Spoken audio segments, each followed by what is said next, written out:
મોરબીમાં નશાની હાલતમાં જમીનનો દસ્તાવેજ કરાવી કૌભાંડ આચર્યું। ખેડૂત પાસેથી નશાની હાલતમાં દસ્તાવેજ કરાવ્યાની વિગત। કલોલના જાસપુર ગામની જમીનનું નશાની હાલતમાં દસ્તાવેજ કરાવી લીધું। જમીનની રકમ અન્યના ખાતામાં ટ્રાન્સફર કરી દેવામાં આવી। કોર્ટે બેંક અધિકારી સહિત 5 સામે ગુનો નોંધવા આદેશ કર્યો છે। પોલીસે જમીન વિકાસ નિગમના પૂર્વ એમડી સહિત 5 શખ્સ સામે ગુનો નોંધ્યો છે।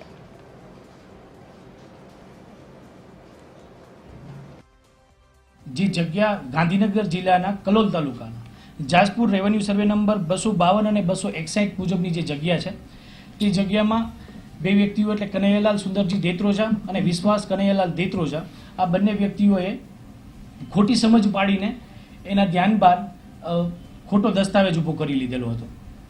જે જગ્યાના દસ્તાવેજ બાદ જે અવેજની રકમ છે એ મારા અસીલના ખાતામાં એટલે કે પ્રભુલાલ નથુલાલ દેત્રોજાના ખાતામાં પૈસા અવેજના પૈસા એની જાણ બહાર નાખી અને એની ખોટી સિગ્નેચર કરી ખોટી પાસબુક મેળવીને પૈસા ઉપાડી લીધેલા।